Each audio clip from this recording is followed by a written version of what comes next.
let's move into our session today. Today, we're going to be getting ready for, you've been hearing a lot of people talking about Product Camp and Product Summit. We're going to be getting ready for that a little bit today. And I did a similar session to this back in February as we were getting ready for the Spring Product Camp. And had some technical difficulties during that session where some of the content didn't actually make it out to everyone. And we also learned from the comments that we got about some questions that people had and some ways to improve it. So I wanted to do it again and bring it to our audience who has grown a little bit. So and share this content in a new way. It turns out that our registration closed a little early accidentally. So I think there are going to be quite a few people who are going to want to catch the replay on this as well. And it will be out on our YouTube channel. Most of our YouTube content is only available to premium members, or most of our recorded content is only available to premium members it's available to premium members right away, and it's available to all website visitors after about 60 days. But this one is going to be available right away to everyone who wants it. It's good content. We want everybody to have access to it. If you're thinking about leading a session or putting together some thought leadership topics. And before we get into the actual content, though, I want to direct you to a couple of resources. Over at productcoffee.com/now, you will find a web page that has a summary of today's session, as well as a bunch of quite a few links and resources that I think you'll find useful just going forward. So head over to that website, and you'll find quite a few links, and I'll talk about some of these things throughout the day, and some of them I won't talk about directly, but I've just kind of got them there for you. But one of the important links near the bottom on the right hand side of that page is a link to our notes document.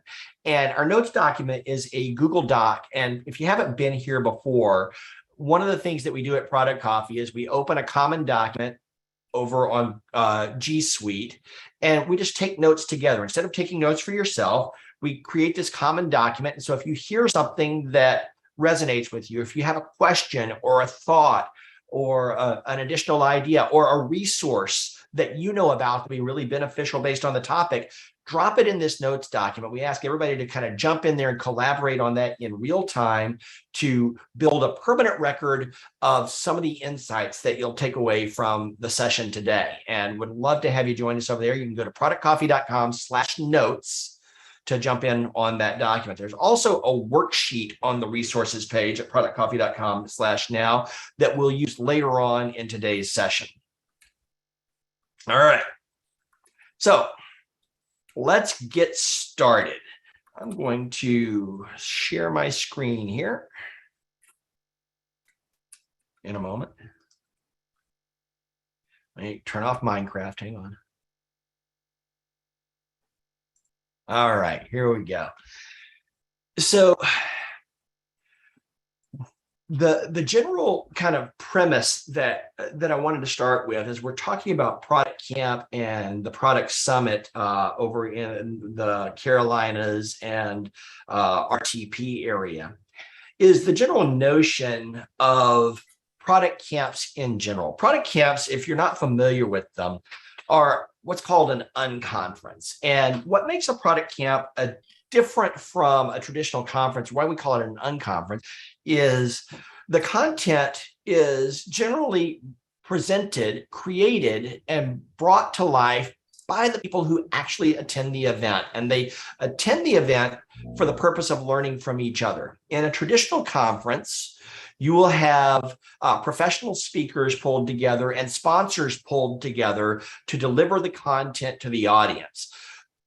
Product Camp and Product Summit take real practitioners who have learned real lessons or have real questions that they want to bring to a gathering like you see here at Product Coffee, and do it in either a virtual or an in-person environment. Now, at Product Camp Atlanta, what will happen is about 50 people will get up at the beginning of the morning and pitch the session that they think that they would like to lead or facilitate or be a part of. And then everybody who shows up will vote on those sessions. And the top 20 or so will get scheduled into time slots for the day. And so you don't know until about 10 o'clock in the morning what sessions are actually going to be delivered. We'll talk about that a little bit today. But this topic applies to things beyond Product Camp as well. Because the reality is, one of the things that we have seen over the years, and one of the things that you've likely observed in your own career, is the nature of leadership. And when you look around and think about some of the leaders that you've worked with before, I would wager a bet that you've had quite a few strong leaders that you've either worked directly with or seen or encountered along the way who are masterful at sharing and teaching and coaching and helping other people around them grow, whether it be in their own organization or adjacent to them. There are command and control leaders, and then there are natural mentors and teachers. And one of the things that I have always valued in my career is working closely to those natural mentors and teachers. But it turns out that while it's natural for some, there are some habits that you can create for yourself that really can help propel you into that category, even if it's not something you've done in the past. And one of the things that I hear a lot from people who are thinking, I would love to do some more thought leadership. I would love to write more. I would love to speak more on product management topics or other professional topics. But, gosh, Jason, I'm just so busy. I don't have time. I'd love to do a session at Product Camp, but gosh, I can't even think about how to put something together. And I don't even know if I know enough. I'm not an expert on any given topic. How many of you, by show of hands, have ever seen a conference, say, I'd love to speak at a conference, but I'm not a big enough expert to speak on anything? Show of hands if that's your, yeah, right? Yeah, it's huge. So there's this thing that product managers in particular are absolutely afflicted with. And you've probably heard of it. It's called imposter syndrome. Who's heard of imposter syndrome? It's a big topic of conversation these days, right? And the idea behind it, imposter syndrome, is we feel like we don't belong where we are. We're an imposter. How could we possibly have gotten this job and be surrounded by all these smart people? Because we're generally surrounded by very smart people, many of whom are smarter than us in some ways. And we fail to often recognize and give proper credit to the unique skills and insights that we have. So today for Product Coffee, what we're going to talk about a habit that will help you overcome imposter syndrome and build a perspective that will let you start taking those unique insights and ideas that you have and sharing them with your colleagues, your peers, and maybe even the world to build a better product practice, build a better network for yourself, and grow your own career by becoming one of these people who helps others grow through teaching. And by the way, the same technique and habit will propel your own knowledge and take you higher and higher in your own career path. So the idea for the 5% rule came to me, and you see, I say put the 5% rule to work for your product career. And when I put this up, I got a couple of questions. So what is the 5% rule? And I'm going to tell you, I kind of stole the idea. But then I changed it completely. So I don't know if that's stealing anymore. It's not. I just kept the name. So I was at a conference back in February, and one of the speakers was talking about this notion of the 5% rule. And what she said, her view on the 5% rule was, if you know on any subject, on any topic, just 5% more than a few of the people in the room, then you can bring value to that conversation because you can share something that somebody in that room, somebody in that group has never heard or never learned before.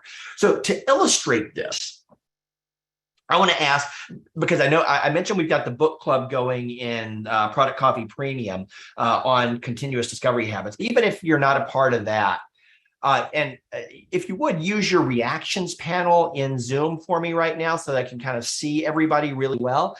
Use your reaction for a hand raise if you have read or are currently reading the book Continuous Discovery Habits. Just raise your hand for me. Okay, I see 1, 2, 3, 4 hands up. There might be some other folks that haven't found the panel yet, but we got 5. Okay, so a handful. So we got 25 people on this call, and about 20 to 25% of you have read the book or are reading the book Continuous Discovery Habits. Now, let me ask you another question. How many people on the call? Let's take. I'll clear all the reactions here real quickly, and I will ask how many people on this call have ever implemented, built, or created an opportunity solutions tree from Continuous Discovery Habits from Teresa Torres's book? 2 hands. 2 hands coming up on that. Okay, so opportunity solutions trees, I'm not going to get into the details of them. They're a really powerful concept for gathering the outputs of your continuous discovery and putting them into play. Teresa's book, Continuous Discovery Habits, is one of the most popular product management books on the market right now. It's a bestseller. It is driving conversations. So if I'm a product manager, I might think that, well, if I haven't read Continuous Discovery Habits, I'm behind. But if I look at this group of really smart people that I'm with right now, I find out, well, actually only a small percentage of them have actually read it. And an even smaller percentage have implemented what I would say is the pivotal core tool from that book. Only a couple of people out of this group of 25. So we've got a couple of people on this call who have real world experience implementing a tool that Teresa's clients have said is transformative to their organization. Do you think those 2 people have some lessons learned that they could share with all of us that would help us know a little bit more? Okay, so there are countless other scenarios that we can talk through to identify there's something that you have done that only a small percentage of people in your environment have done. And that's part of the nature of the 5% rule, or at least the 5% rule that was shared with me back in February, is if you know just a little bit more, not just read the book, but have actually implemented the tool, you've got experience and perspective that no one else, that a small number of people have, and you can raise the knowledge and raise the expertise of everyone in the room just by sharing what you've learned. So that's part 1. But here's how I changed it. I did some math, and the big complaint and the big challenge that I hear from people over time is that they struggle with finding time to actually learn things and then put them and formulate their thoughts into a format that they can use to share, whether that be presenting something or writing a blog post or recording some conversation. I got this idea that, but what if we dedicated 5% of our day to creating a habit for learning and teaching new things that would help make us stronger product leaders and would help make our organization and our colleagues and peers stronger? How much time is 5% of a day? I think about a typical work day of 8 hours, and we're product managers, we work more than 8 hours, so this is actually not quite accurate, but if I think about a typical 8-hour workday, 5% of that day is 24 minutes. It's not very much, right? How many of you have read James Clear's book, Atomic Habits? So Atomic Habits, it's a really cool book. And basically, the author's premise is he spent his life studying the effect of making very small changes in his life that over time compound and have an outsized impact. And he in his book, he goes through tons and tons of examples that will that he's put into place himself, and he's observed other people exercise new small habits that have been transformative to them. Faith, you've got your hand up. What you got? Or No, is that sorry, a leftover? sorry. Is that a leftover? I don't mean to have it up. I'm trying to lower my hand and it won't lower. So Got it. Sorry. Got it. No problem. No problem. So the notion of atomic habits is essentially to make small changes. Don't focus on big changes, make very small changes sequentially, and over time they build to create massive impact down the road. Charles Duhigg wrote another book that was really popular several years back called The Power of Habit. And one of the concepts that he discusses in The Power of Habit is this notion of anchor habits. And these anchor habits are habits that lead to other habits that become stronger and stronger. For example, if you're a person that decides to create a habit of working out every day, that anchor habit becomes something that is transformative throughout your day, because it doesn't just affect the fact that you may get up earlier in the day to go work out, but it affects your physical health. It affects your rest. It affects lots of other things that transform your life in other ways besides just maybe making you stronger or faster if you're a runner or whatever. It has a rolling impact into other areas of your life. So as I looked out and did a little bit of research and some math, I realized that dedicating 5% of your workday, or 24 minutes, to learning and preparing to teach can become an anchor habit that is transformative in careers and businesses and companies. Let's show you how that works.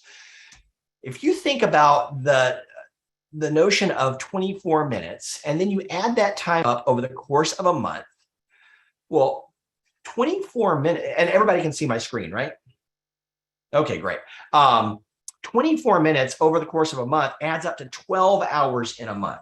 If you just tack on 24 minutes to your workday, either as part of it or in addition to your workday, you're giving yourself 12 hours a month to learn and develop something. There are roughly 52 days between today and Product Camp Atlanta. Add that up, that gives you 21 hours at 24 minutes a day to learn something new, develop mastery in a topic that you've been interested in, and really dig in to grow your knowledge and be prepared to share something. But how do you take that time and use it effectively? Well, I'll give you a couple of ideas that would be useful to think about. Let's see here. There we go. Okay, great. So in 21 hours, here are some things that you can do. Medium.com did a study last year, and one of the things that they shared is that the most engaging blog posts on the Medium network averaged about a 7-minute read. Now, I've got a friend, Saeed Khan, who's a product management consultant, and he pointed out, as product managers, this is a really hard job, and trying to condense a difficult concept down to a sound bite doesn't really serve the product management community. But I think there's also the notion, once again, if you take that atomic habits concept and take small bites of things that add up over time, consuming a handful of 7-minute reads on a topic that you're trying to understand more deeply or get different perspectives on and varied perspectives on, in 21 hours, you can consume 180 7-minute read blog posts. That's a lot of content. If you're a reader of average speed, you can read about 300-page books in 21 hours. If you are a masterful reader who has some speed reading techniques, understands the art of skimming and selectively reading and digesting digesting pieces of content, the important meat out of a book, you can get through 9 or 10 books in 21 hours. Last time we did this session, one of the resources you'll see on the resources page that I sent you to earlier, there's an app called 12 Minutes. It's a 12-minute book app. And they've taken professional nonfiction books and condensed them into 12-minute book summaries. So if you do that math, that comes out, I looked it up earlier, how many, what's 12 minutes, and we're talking about 1,260 minutes between now and Product Camp. You're talking about 100 12-minute book summaries that you can consume between now and Product Camp. Podcasts average, good solid podcasts average 30 minutes to a couple of hours. But you can listen to podcasts quickly. You don't have to listen to them at normal speaking pace. You can go back and listen to them at high speed. You can skip the introductory stuff. You can get 40 to 60 podcasts in 21 hours. You can go to Harvard University online. They have a lot of their lectures are available online. You can go to a lot of universities. You can go to Udemy. You can go to Coursera. You can consume about 31 lectures. If you cut out the introductory content, watch them on higher speed, you can consume 31 academic lectures in 21 hours. That is a ton of content to feed your brain with.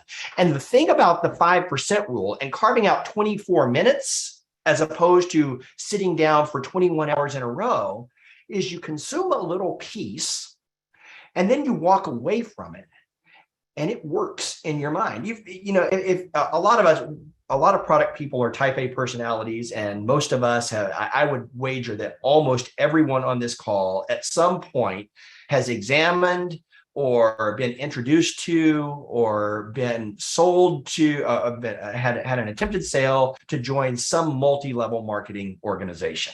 How many of you have experienced that? Anybody hasn't ever experienced a pitch from a multi-level marketing organization?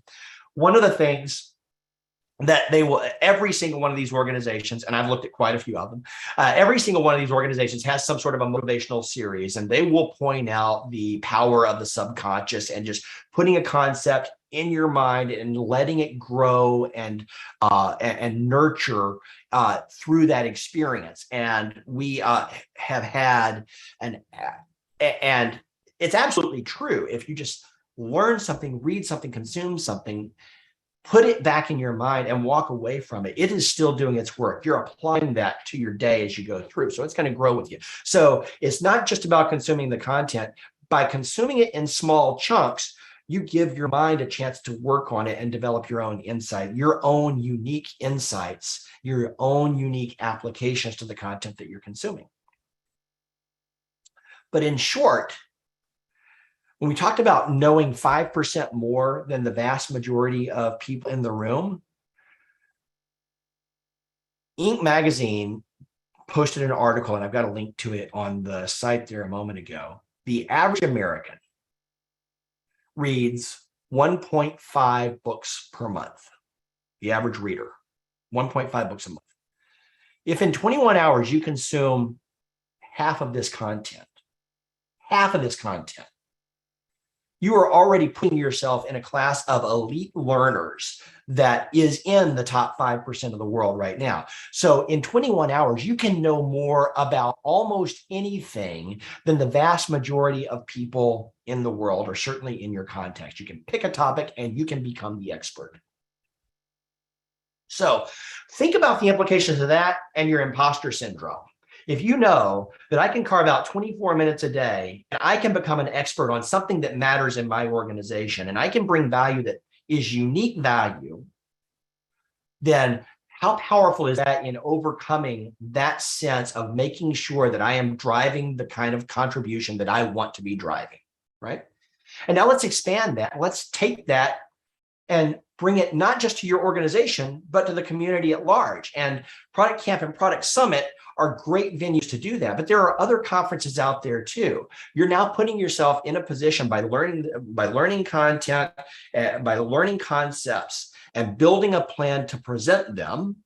You're putting yourself into that elite class of leaders who actually get up on the world stage and help other people grow.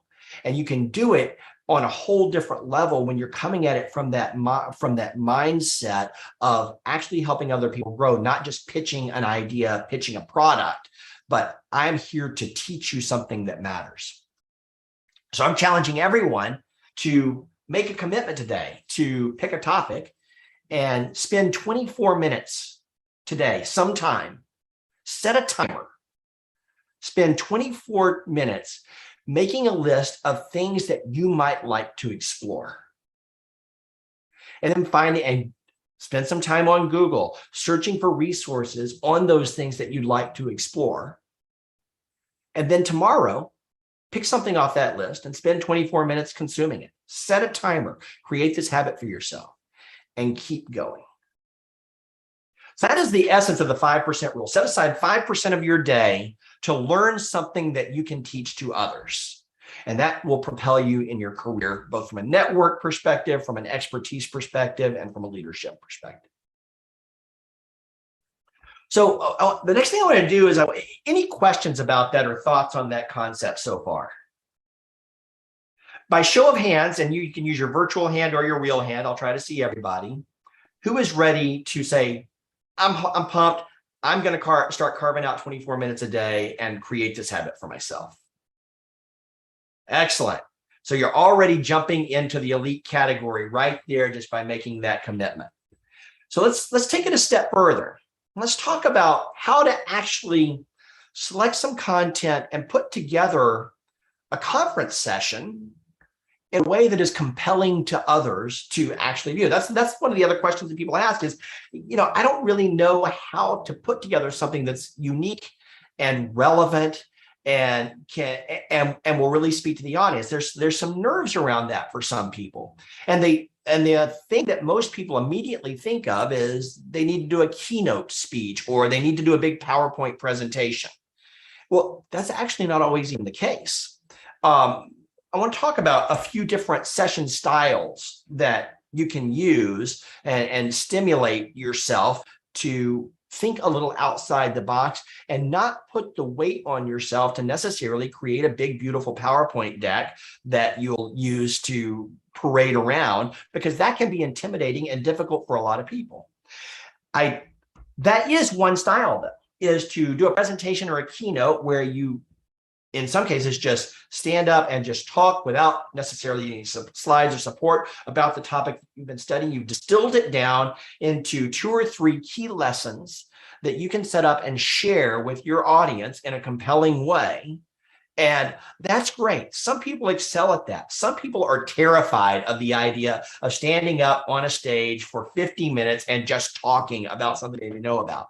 That's okay. That's not the only way you have to do things. Now, if you are interested in stepping up your presentation game, I did drop a couple of other resources on the page, on the productcoffee.com/now page, including a link to a book that I'm really fond of by Nancy Duarte called Slideology. It walks you through a really great process for developing compelling PowerPoint presentations or slide presentations that support your story and your message and assemble your message in a way that will be compelling and not kill your audience. You've heard the term death by PowerPoint. We want to avoid that. It's a great book with some great concepts, and I highly recommend it. There are a couple of other resources on there in that topic as well. And we also had, if you're a premium member or consider joining premium at some point, we had a workshop a couple of months ago with Mayla Clark, where she walked us through her process for creating presentations and conversations with, especially with leadership, that are designed to change people, move people from where they are in their mind to where you need them to be, to really kind of drive a change in perspective and win people over. So that's a great session, and it's in the archives of Product Coffee Premium if you're interested in that. And you can reach out to me and let me know how you can get a trial of that if you want to check it out. That's one style of session, and that's just a straight presentation. Sometimes I call them park and bark because you're just going to stand up and you're just going to speak and maybe do something a little bit interactive, and those work great. But there are some actually better sessions for a lot of events that people actually prefer to consume because they're more interactive and they're more engaging in learning. One is the notion of a town hall. And a few years ago, as I was getting ready for ProductCamp, I had an idea for a session. And I realized as I was putting it together that it would really take some more research than I had time to do. And so instead, I kind of did a pivot and I pitched this notion of a town hall session. And the topic was on customer interviews. And I wanted to understand how product managers was a bunch of different techniques for managing the information that you get out of customer interviews. And so instead, I pitched a town hall discussion where I teed up the discussion by saying, here are 2 or 3 common approaches. Now let's talk about what you do. And we had a room of about 30 or 40 product people who spent the next 40 minutes just talking about their customer interview practices, how they captured information. And I got one of my favorite ideas that came out of that I still remember to this day, and this was probably 10 years ago. One of our regular members who's not here today raise your hand and say, what I do is every time I do a customer interview, I come back to my office and I write 3 user stories. They might be user stories I've written before, but I write 3 user stories after I do every single customer interview I do. And that's how I capture some actionable insights and some support or some new concepts to go explore in a way that is really manageable, because now I've got a backlog. And sometimes I'm just adding support for an item on a backlog, or sometimes I've got something new on my backlog. And that came out of that session. It was a great habit to build on that. So town hall discussions literally just require you to bring a bunch of smart people together and get them talking, exploring a topic. And I love this type of session because it's great if there's something that you're not an expert in, you've studied a little bit, but you want to learn more, and there's some wisdom of the crowd, and you want to tap into that wisdom of the crowd and create a discussion and shine the spotlight on other people, but facilitate a really meaningful, powerful conversation. Then you can take that idea of the town hall and you can narrow it down and get a little bit more focused on it, and you can do a panel discussion. And I've even seen times where product campers have come to Product Camp without a session put together, but they've been talking over donuts in the morning about a topic, and they found 2 or 3 people that were really interested in the same topic and said, what, let's pitch a panel discussion. And they literally on the spot said, here are 3 or 4 things that we're going to get each other's opinions on.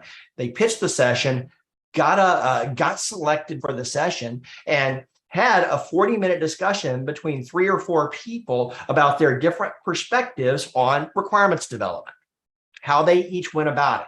It was just a panel discussion. No preparation needed, just finding people who have a perspective that they're willing to share and have a conversation in front of a room. Chances are pretty good, if something on your list of ideas that you make up in 24 minutes, you can find people in your network that have perspective and know something about that topic and bring them to the table for a panel. And finally, the other session style that works really well. And there's a guy named David Eckhoff, if some of you know him here in Atlanta, who is almost every product camp, he comes and offers a mini workshop. And in about an hour, he'll set up a concept and an exercise. And the exercise is designed to help you take the concept that he's taught and put it into action right there on the spot. And I think 3 or 4 years in a row, David won favorite session just by coming to the table with a starter conversation, some knowledge that he could plant, and a really big interactive exercise that all of his attendees could participate in actively and learn by doing. And once again, that doesn't take a whole lot of preparation. It takes understanding the foundation of the concept that you want to help guide people through, and then creating an opportunity for them to work on it and share what they learned with the rest of the organization. You see, we do that format a lot here at Product Coffee, and those are continuously some of our highest rated sessions when we dig in, introduce a topic, then work on something together and come back and share what we've learned with each other. So those are 4 session styles that you can use to put together a product coffee session and I'm sorry, a product camp session or a product summit session proposal and deliver some really valuable content. I'm going to switch over right now. What I want to do is, on the resources page that I sent you a moment ago at productcoffee.com/now, there is a link to a worksheet. And it is, where did it go? There's not a link to a worksheet. Oh, I'm going to paste it in the chat here and then I'll put it on there. Hang on. Oh, no, that's it. No.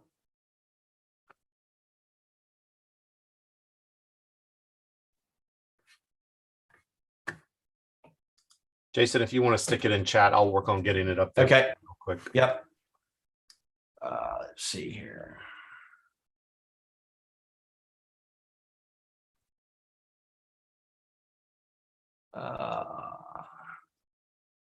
I had it open on my screen, then I let it go.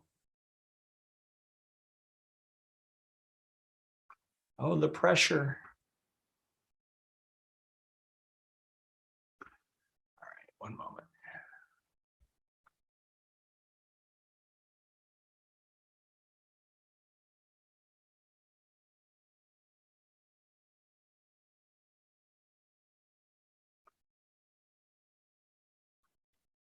Here we go.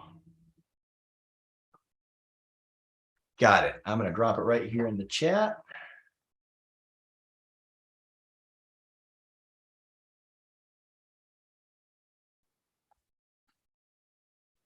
Okay, so, and then we'll get that up on the resources page. So jump into the chat there and let me check out here. We've got a couple people out here on YouTube. I'm dropping it in the YouTube chat as well for you. There is your link. And this is a Google survey that I put together. And it's called Session Ideation Triggers. And we're just going to walk through a little exercise real quickly together here. And what I want to tell you is this form, I'm going to encourage you to submit this form. You don't have to. You can take a screenshot and save it for yourself. But I would encourage you to submit it to me because I'd like to see the ideas that you are coming up with, that you're thinking of right now, just so I can understand how people are consuming this content and I can make it a little bit better. Let me stop sharing my screen. And I'm going to share a different screen. I'm going to look at this. Boom. Here we go. So what we're going to do is just take a quick moment and drop your email address in here. And like I said, I won't share this with anybody unless you ask me to, but and drop your name in here. But so let's go through this little worksheet, because what I want you to do is think back. Everybody gets compliments from their colleagues and peers, and they can be on a variety of things. They can be on soft skills, they can be hard skills, they can be techniques that you know. But there is most likely something that someone at some point has told you, you know what, you're really good at. And now I know we've all been kind of shut in because of COVID for the last 2 years, so we don't talk to people in quite the same way that we used to, but still, what is something that someone has told you that you're good at? And just write that down in here, no matter what it is, preferably product management related, but you can put anything you want in here. What are you good at? And even more importantly, if you work for a company that has a halfway decent culture and leadership, your leadership at some point has said, hey, you did a really good job on something. Maybe it was a presentation that you gave. Maybe it was an insight that you shared. Maybe it was a delivery that you led people through. What is something that your leadership has shared and said, you've done great work here, that they were really proud of? Whether you agree or not, by the way, on both of these questions, it doesn't matter whether you agree with them. It matters that somebody else has said it. And if you've been in product management for a little bit of time, you've done something that you came home at the end of the day and you were really excited. I accomplished something. This was a win today. I had a win. What is something that you've accomplished with your products that you're proud of? You're personally proud of. You say that was a good day in my career. That was a good period in my career. We generally, if you scroll down here a little bit further, maybe you read a blog post, maybe you heard a podcast, maybe you read a book and you saw an idea or heard an idea that gave you a moment to say, oh, I've never considered that way. Or, oh, that's a really great tool for solving this problem I have. I shared at the beginning of the networking part of this call, I shared one of my favorite tools from the Continuous Discovery Habits book, the interview snapshot template. And that's one of those ideas. I had an aha moment there. It's like, this is a great way to capture things in a way that is really meaningful and repeatable and a low effort lift as I'm doing the work that I'm already doing, and then I can share it. What have you encountered in the content that you consumed that gave you an aha moment that was a revelation for you? And then one of my favorite ones to think about is, what is something that you want to be good at, whether you are now or not? Maybe you're good at it now, you want to be a real master and you really want to develop your expertise even further. Or maybe it's something that you've looked around at some of your peers and said, I wish I was as good at that thing as so-and-so is. Or I think if I were really good at this skill, then I would really be able to grow my influence and impact for my customers within my company. Capture that. Now look back at that list that you created. And of all those topics above, which one seems like it'd be really fun to go learn about and help other people understand and learn from?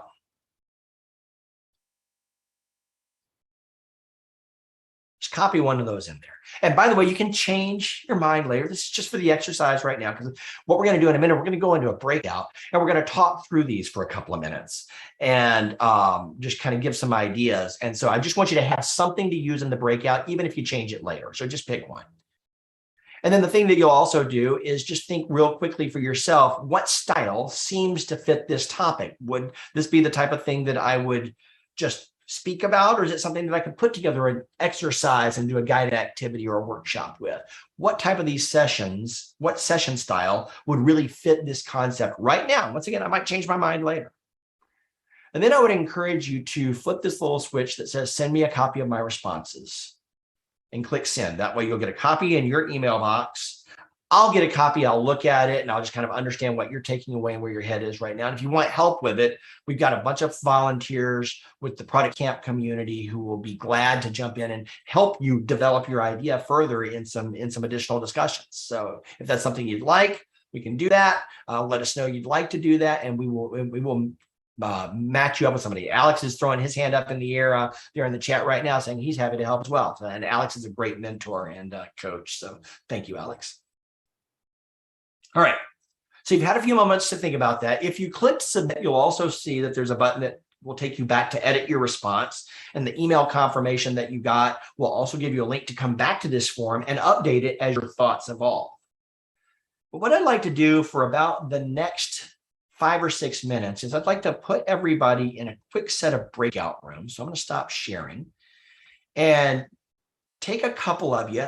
We've only got a few minutes, but what I'd like to do is have, I'm going to try to get about 2 to 3 participants per room so you can go quick and just share the idea that you captured at the bottom and what you're thinking. And everybody try to ask one quick question to the others that will help them refine that idea a little bit further. Not challenging, but just taking the idea and understanding what it might mean and look like a little bit more. As a matter of fact, I'm going to go down to closer to 2 people per room so that we can go through this pretty quickly.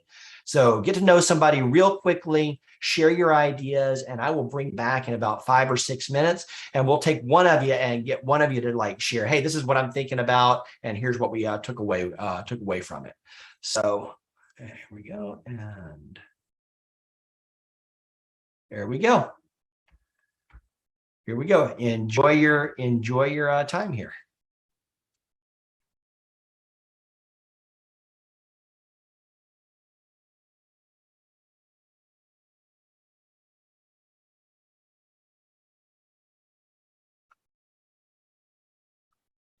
All right, there we go. And for those of you who are watching on YouTube, we're going to be in a little breakout session for about 5 minutes. So if you're watching the live stream, it's going to go dark because I'm going to go stick my head in a couple of these rooms and listen to what's going on. And I will be back here as well in about 5 more minutes. And we'll bring the rest of the audience back who joined us on the Zoom call and talk about what some folks took away or kind of what they're thinking about creating some content around for the future. And if you only joined on the YouTube because you weren't able to get to the Zoom today, you can go to productcoffee.com and sign up for our newsletter or join our website so that you get notifications about future sessions. We'd love to have you join us on the Zoom call. We get really participatory. This is a great way to connect and meet other product people. And if you're watching the recording, watch the productcoffee.com website for upcoming events. We're starting a new series over the next couple of weeks that I think you're going to be really excited about. We've got a whole new series of educational content designed to help you as a product professional improve your impact and influence within your organization so that you can grow into more senior, more impactful roles so that you can deliver products that impact more people. And we'd love to be a part of that journey with you. Just join us every Wednesday here at Product Coffee.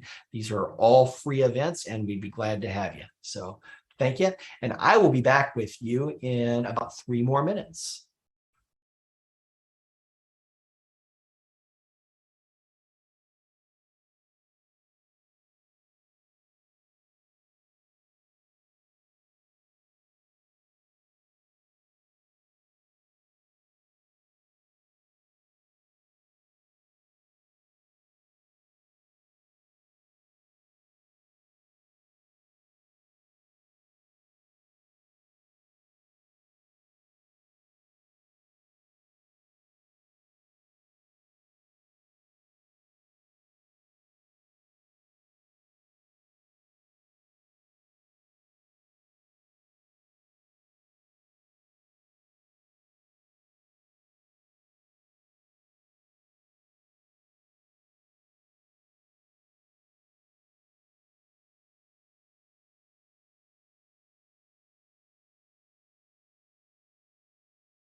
Uh-oh, how are we the first ones back? Hey,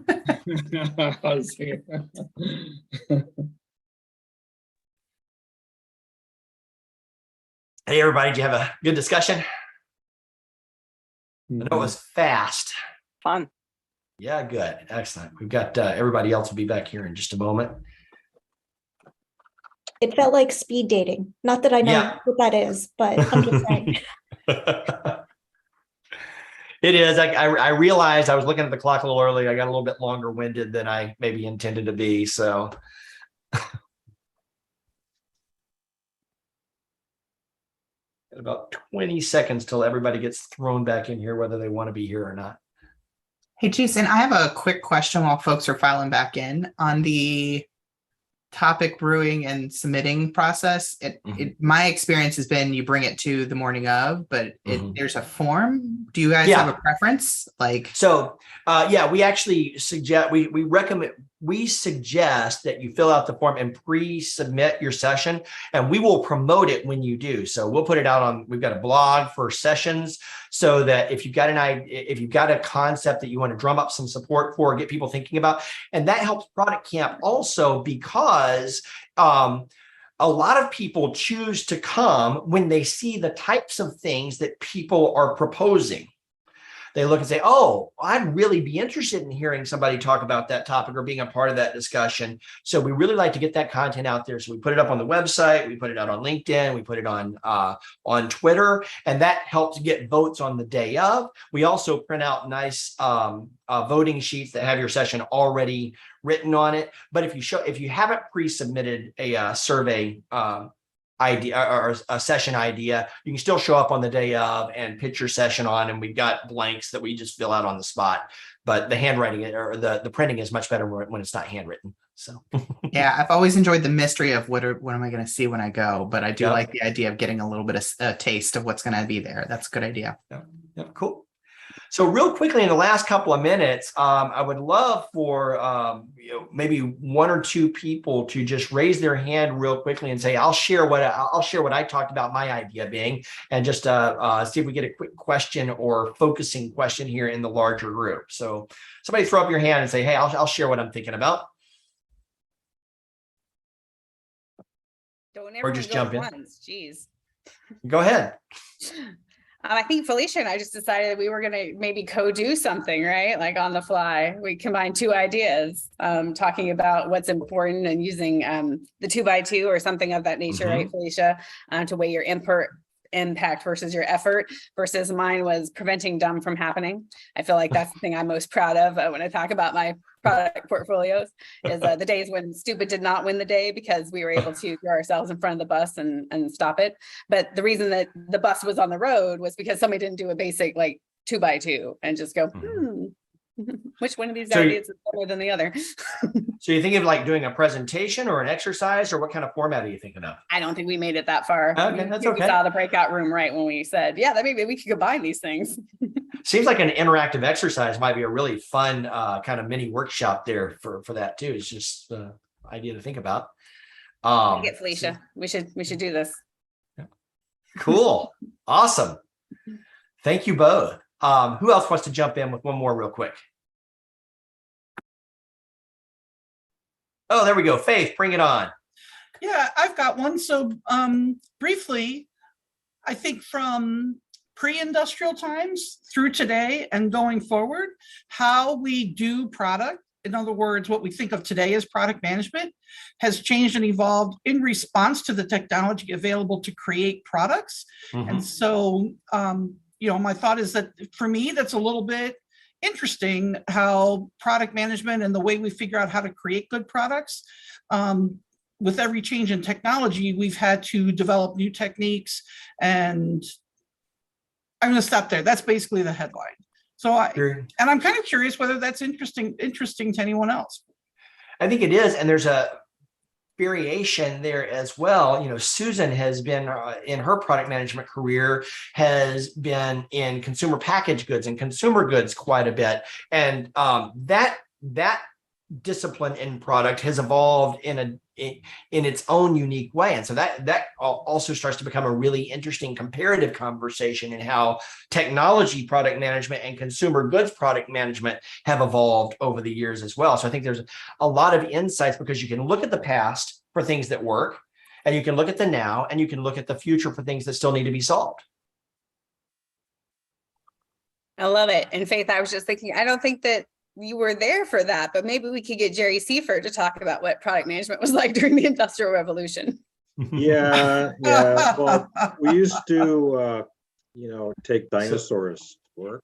So I want to. I would love to continue today. We are a minute past the top of the hour, and I have to facilitate a workshop, so I gotta run.